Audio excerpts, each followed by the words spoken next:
Your Excellency, President of the General Assembly, Excellencies, Heads of State and Government, distinguished delegates, ladies and gentlemen. At this 65th session of the United Nations General Assembly, it is right that we re-examine the role of the United Nations in global governance as we strive to help it adapt as fast as our changing times so that it serves all its members equally. In my understanding, global governance recognizes the inevitable and welcome interconnectedness of nations, the unique circumstances and contributions of each, and the principle of mutual respect. I say welcome because, as we have seen, major threats of global scale like the financial crisis, climate change, terrorism, poverty, and other challenges to world peace need concerted efforts of all nations if they are to be addressed effectively. The just concluded MDGs Summit has provided us another opportunity to assess the role of the UN, measure the progress we have made, and consider the hurdles that remain in meeting the various goals we set ourselves. It is evident that the UN is uniquely placed to play a crucial role in mobilizing and galvanizing all nations for the common good, driving forward our collective initiatives and coordinating actions that foster the social and economic development of all. But the United Nations is a sum total of member states, and it can only be as good as the constituent members want it to be. If there was a common understanding and shared values among all member states, the United Nations would deliver more efficiently on its mandate.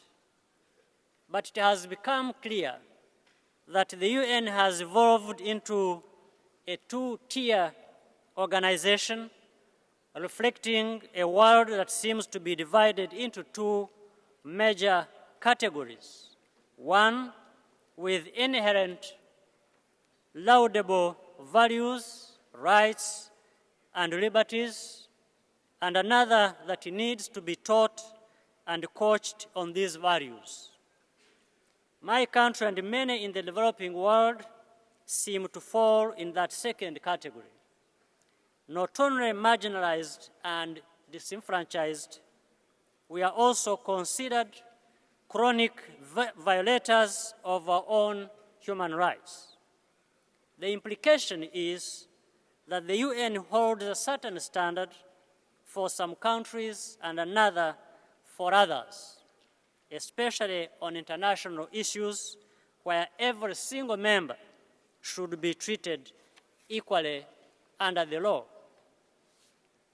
In my view, a debate between these two categories urgently needs to take place within the United Nations membership so as to regain the noble founding ideals of the organization. No entity is better placed than our common United Nations to bring equality and respect despite disparities in economic status. The same situation pertains in the realm of international justice and the rule of law. Rwanda subscribes to the principle that everyone and every state is accountable to the laws and that the rule of law should govern us all.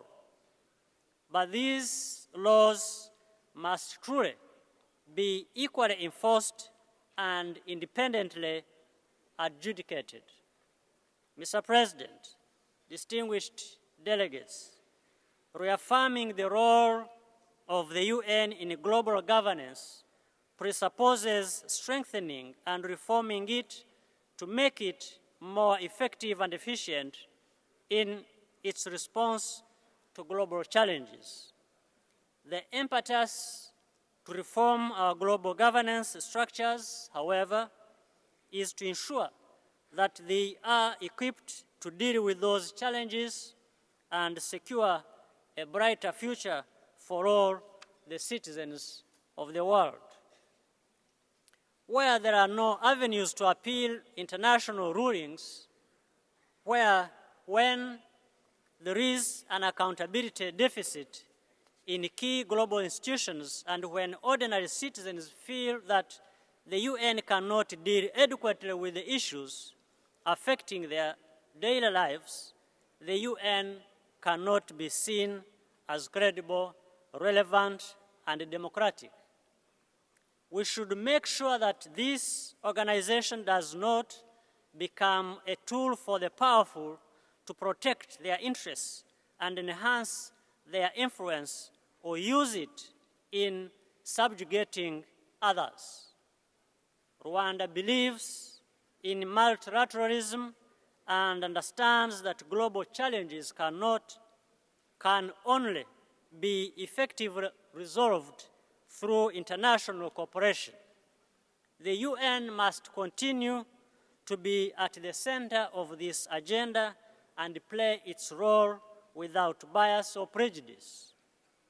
As we in Rwanda continue to rebuild our country, we have become acutely aware of the need for lasting peace and security in our region and have worked hard to achieve it. We know that stability is the key prerequisite for our development, improved livelihoods of our citizens and our neighbors, and we have unreservedly committed ourselves to its attainment. We will continue to work in partnership with our neighbors, international and regional organizations, and the African Union to ensure that peace and security prevail and that Africa fully realizes its full potential. Lastly, let me say that each of our countries, separately and collectively, have a duty to the entire world's people, especially the most vulnerable. I thank you for your kind attention, Mr. Chairman and the Deputy Secretary General.